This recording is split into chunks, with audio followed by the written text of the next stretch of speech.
And we are back again with another video. Another death battle by Screw Attack. Sora versus Pit. Kingdom Hearts versus Kid Icarus. Yeah. Pretty sure I've messed up that word. Or pretty sure I fucked up that word. I cannot pronounce anything right. Anyways, I have not known Pit very well, but I know Sora. I know Sora from Kingdom Hearts. I've played the game before. I have not finished it yet. I had it on PS3. I still wish I could have finished it. Yeah. With that being said, enough of me talking. Let's just jump right into this video. Lego.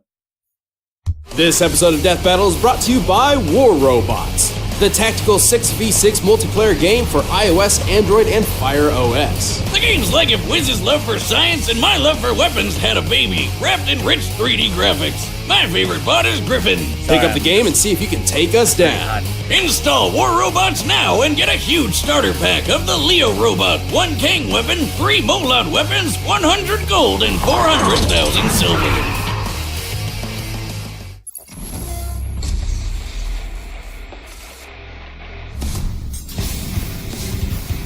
If the fate of the universe is at stake, the last person you should trust to save it is a naive teenager with magical weapons they don't understand.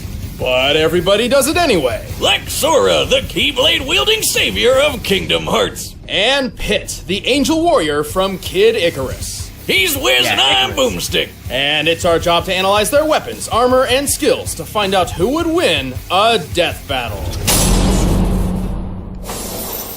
Once upon a time, there was a small child full of promise named Sora.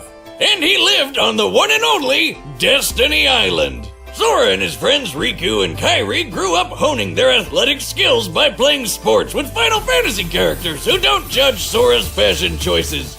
Wait a minute, what the hell are Final Fantasy characters doing there? A hint of things to come. For the longest time, the residents of Destiny Island lived a peaceful life, but it wasn't long until a soulless embodiment of evil would invade the island. This was the Heartless. But the arrival of these creepy crawlers wasn't the only surprise. Alongside the darkness came light in the form of a Keyblade, which is the key to fixing everything. Super subtle. This Keyblade in particular was known as the Kingdom Key, and was drawn to Sora thanks to his pure heart. With the Kingdom Key, Sora had the means to combat the Heartless. By unlocking doors? Well, yes, the Keyblade can get past almost any lock out there, but despite not having a long, sharp edge, it's a surprisingly deadly sword. It's a key, it's a sword, and it's also a wand. Sora can use it to cast all sorts of magic spells like a wizard. He can even shoot a laser beam all the way to the moon. Unfortunately, despite his newfound weapon, the Heartless were overwhelming. The darkness washed over Destiny Island, and just like that, it was gone. But thanks to cosmic reasons, Sora wound up face to face with Goofy and Donald Duck. Yep. He ended up in the most magical place on Earth, Disney. If you're confused, don't worry. You are not hallucinating. Somehow, in some way, this impossibility exists. Turns out, while Goofy and Donald have been lovable cartoons for decades, they're also world-hopping warriors. Oh my god, this is the best thing ever! From then on, Sora teamed up with his new friends to lock the doors to the Hearts of Worlds, saving them from the Heartless grip. And he wasn't even old enough to get a driver's license. While Sora may not have been strong enough to save Destiny Island, he quickly learned an enormous amount of talents perfect for beating back the darkness. Including some genuine ass-kicking magic, like shooting fireballs, freezing baddies with blizzards, smiting with lightning, and more. He can reflect projectiles, manipulate time, magnetize objects, and even alter gravity. He's got a bunch of other magic attacks, but my favorite is Ragnarok, which fires a bunch of homing energy beams. And I guess he's got some magic abilities that don't involve beating monsters up, which I think is pretty lame, but Wiz insists we talk about it. Thanks to the Kingdom Key sword, he can use spells which remove negative effects, including curing his own wounds. He can also glide like Peter Pan and teleport like Figment. Still don't know if we should call it a sword. But Sora can make it even better with keychains. They can even transform the whole Keyblade into more powerful versions with way more badass names, like Oathkeeper. With all these abilities, Sora battled the Heartless and took the fight to the man who discovered them, Xehanort. He even defeated Xehanort's Heartless and his nobody. Oh, that's kinda harsh, Wiz. Why are you calling him a nobody? He's definitely somebody. No, see, a nobody is a somebody without a heart. But a Heartless isn't a somebody or a nobody, though they may have been a somebody filled with anger, like Scar from The Lion King. Well, I'm a somebody that's really confused. But to save all worlds, Sora found he had to be insanely strong, fast, and tough. He's speedy enough to run up a building and quick enough to dodge magic lightning. Not just magic lightning, real legitimate lightning from the sky, a feat which could only take mere milliseconds. Sora put all that speed to good use once by perfectly blocking hundreds of lasers from damn near every angle in just a few seconds. So it's safe to say he's no slouch. As for his strength, not only has he cut through giant building-like structures with ease, he's launched them as projectiles. Though gravity is in flux here, a building this size normally weighs around 100,000 pounds. He's held back 2 of Cerberus's heads and went toe-to-toe with Hercules. You know, the demigod who threw a giant rock monster into space? Although this Titan's shape is too inconsistent to scale, by treating him as a series of cones made of granite, we can estimate his weight as over 1,600 tons. That's like throwing 200 T-Rexes into the sky. So yeah, Herc is really strong, and Sora can take a hit from him, no problem. Honestly, Sora's ability to take a hit might be one of his strongest characteristics. He's survived the jaws of Cerberus, ancient Chinese dragons, being shot by a musket, and, hell, the fires of Hades. But he isn't without his downfalls. While he's strong in his own right, he relies a lot on his friends. Like, all the goddamn time. He can't even enter his fancy drive forms, which boost his power and give him an extra Keyblade, without help from Goofy and Donald. So in a broad scope, he's fairly limited on his own. No big deal, though. Luckily for Sora, most locks only need 1 key. I'm not sure if that was profound, or just stupid. You're stupid. The heart may be weak, and sometimes it may even give in. But I've learned that deep down there's a light that never goes out. Yeah. Let us return to the distant past, to an age long ago, when gods and man lived together in harmony. How long ago was this? 25 years ago. What? Anyway, the kingdom of Angel Land was ruled by 2 goddesses. Palutena, the goddess of light, and Medusa, the goddess of darkness. Who pretty much treated everyone like crap by turning people into statues and destroying their crops. My cabbages! But hey, what'd you expect from a being who holds the title Goddess of Darkness? She's just doing her job. Angered by these misdeeds, Palutena transformed Medusa into an ugly, one-eyed, parcel-tongued monster and banished her to the dark underworld. Talk about throwing shade! Long story short, Medusa waged war with Palutena, who summoned the greatest hero Angel Land has ever known. Hit! My arrows will stop that Apicus Maximus. No, definitely not that one. This one. Hang on. Greatest hero ever? More like his mom needs to drop him off at elementary school. Don't let looks fool you. Pitt may seem young, but he is the captain of the Icarus Army, keepers of the peace and personal guards to Lady Palutena herself. Wait, you're telling me this Cupid-looking kid is the captain of an army? Well, at least he can fly with those wings. Alright, that's pretty cool. Actually, he can't. What? Look, he's flying right there! Well, Pitt may have superhuman abilities, but he can't actually fly on his own. Thankfully, Palutena regularly grants him mystic wings, which do allow flight, though they can only exist for up to 5 minutes. After that, they burst into flame, sending Pitt careening to a horrible end. Holy shit! So the captain of an angel army doesn't have his own working angel wings. That's what you're telling me? Yeah, it's a little strange, but don't try to bring it up. He's a bit touchy on the subject. Anyway, Pitt managed to defeat Medusa, and everyone lived happily ever after. Just kidding, Medusa came back 25 years later, looking better than ever, by the way, and this time Hades came along to mess things up too. As captain of the Icarus army, Pitt has some extensive training under his belt. How else would all these soldiers save Palutena from a sudden invasion of vegetables? Right. But what's a soldier without his weapons? Pitt's got a huge arsenal of weaponry. He's well known for his archery skills and shows it off with his trusty weapon of choice, the Palutena bow.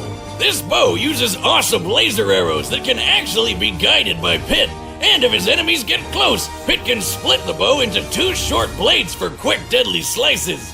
Now that's a practical weapon. He is highly skilled with several classes of weapons. His arsenal has been imbued with the strength and power of the gods, making humans incapable of wielding them. These range from orbitars, like floaty shoulder cannons that can also block attacks, to blades, cannons, claws, hammers, staves, clubs, and weaponized tattoos. I wish my tattoo was a weapon.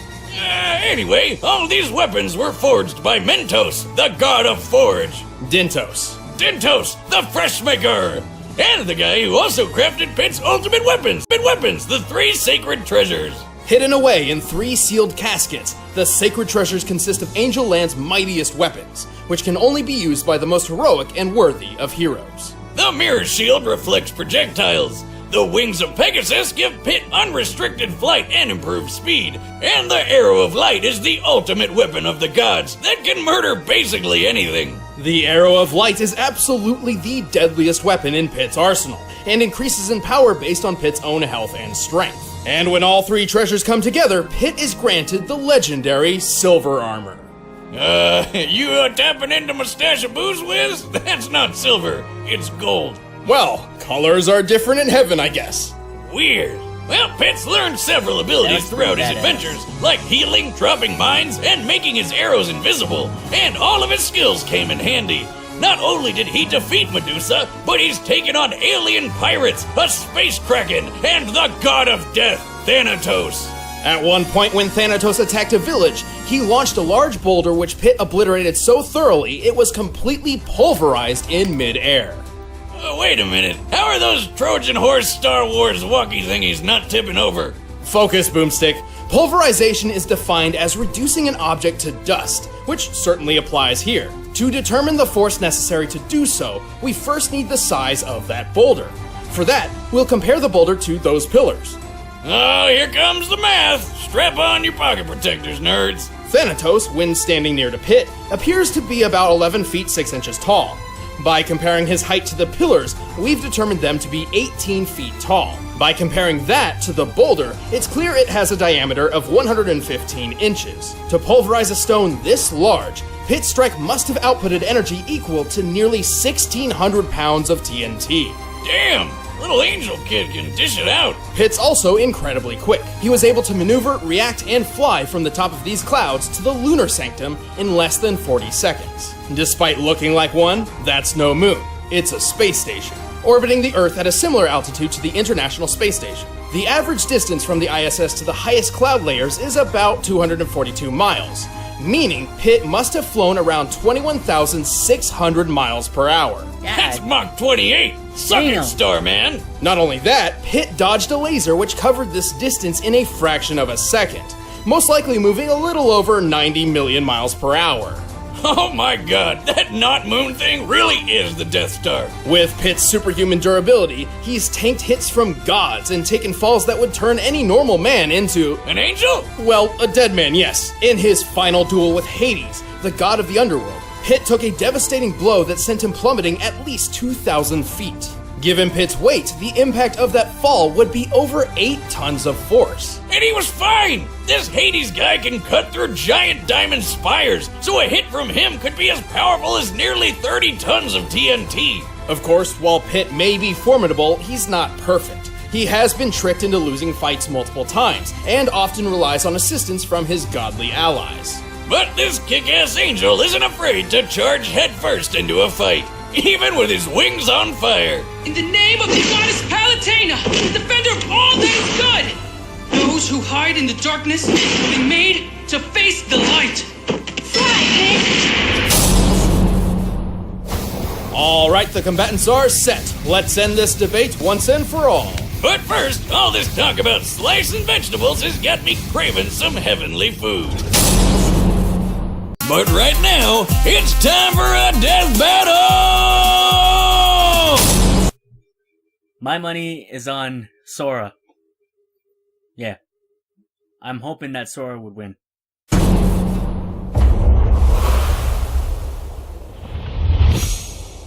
Yahweh! Go get him, pal! What he said? So, whose rear am I kicking this time?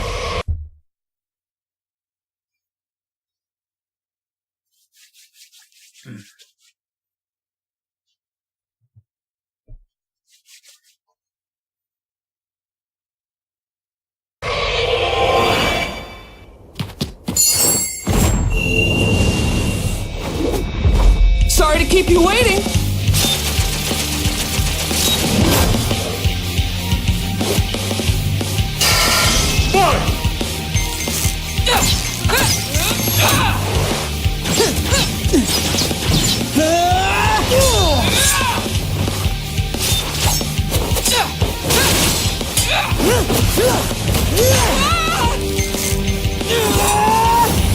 Take this! Fire! Whoa! Ha! I've seen candles that are scarier than you.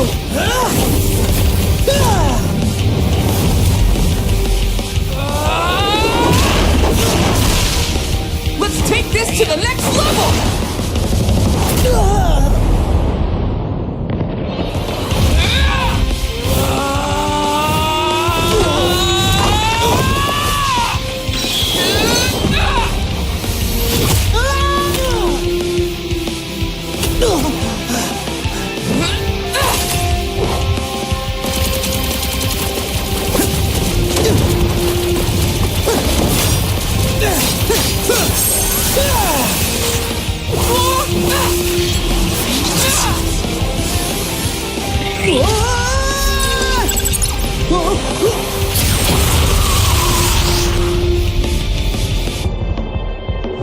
Whoa! You can teleport? Mind blown! Let's see what you think of this! Whoa! Close shave!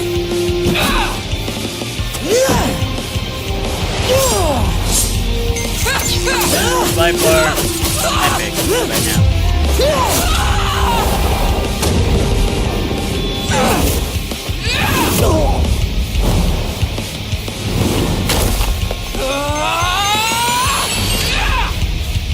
Stop!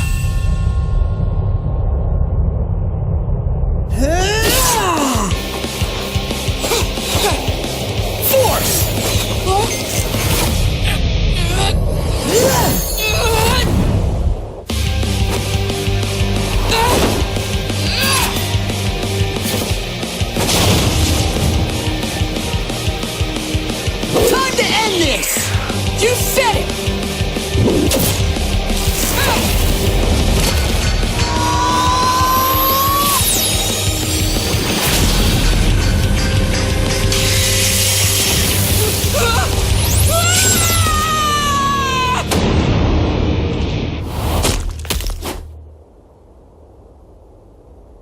Attaboy, Sora!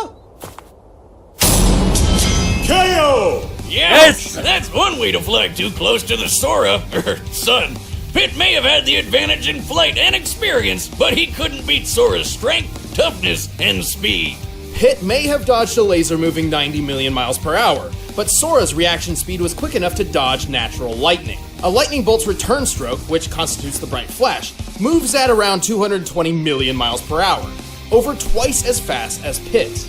That, combined with his teleporting and time manipulation powers, meant Sora was just too quick for Pitt to land very many big hits. Plus, when Sora shot that Keyblade beam to the moon, it took 1 second flat. That's 1.28 times the speed of light, much faster than anything Pitt's reacted to before. Of course, Pitt did have enough weapons to keep Sora busy, but Sora's impressive and wide-ranging magical arsenal provided multiple counters for pretty much anything Pitt threw at him, including superior healing techniques. Hey, remember that building Sora cut through? Slicing it up like Swiss cheese was impressive enough, but this building was completely made of stone from top to bottom, and Sora cut through 7 at once. These buildings may have been composed of a modest stone like granite, which has a minimum shearing strength of 14 megapascals. In comparison to Sora's height, each building was about 23 feet tall. By measuring Sora's largest slash and the distance cut through all 7 buildings, we can determine Sora's striking energy to equal, at minimum, 78 tons of TNT. That's way more than Pit's boulder Damn. pulverizing feat. No wonder this guy beat Herc. Speaking of which, let's compare some of the strongest beings Sora and Pit have taken hits from. The amount of energy needed for Hercules to throw that rock titan into space had to have been around 24 megatons of TNT, whereas Hades strikes were equivalent to only 30 tons at best. So Pit had never survived anything close to Sora's strongest attacks. Just by numbers alone, Sora's strength, speed, and durability just outclassed Pit. And the Keyblade by itself had a way more impressive track record than any of Pit's weapons. You might say it was the key to this fight. And when we pit them together, one of them was bound to be a Sora loser.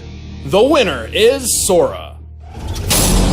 I counted 3 Thanks for watching. puns Check out in the that- exclusive that- commentary on this that episode one. by clicking the box right over there. 3 puns. And thanks to McLeod Gaming for letting us use their sprites in this battle. You can check out their latest game and the music used in the battle in the links in the description. Next reaction.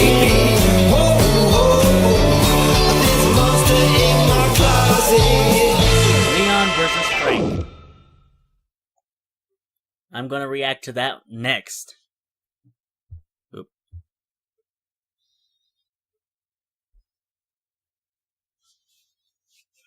Well then. That was a good reaction. I knew that Sora would win. Yeah. Anyways, I hope you guys enjoyed the video. If you have, then please leave a like, share, and subscribe to my channel. Go check out my other channels, my gaming channel and my main channel. Links to those channels will be in the description box down below. And the same to this reaction channel, this video. This video is by Screw Attack. Cool as ever. Yeah. Link to the original video will be in the description box down below. And yeah. Anyways, I hope you guys enjoyed this video. I keep repeating the same stuff I say over and over. Anyways, I'll see you guys next time in the next video. Peace out.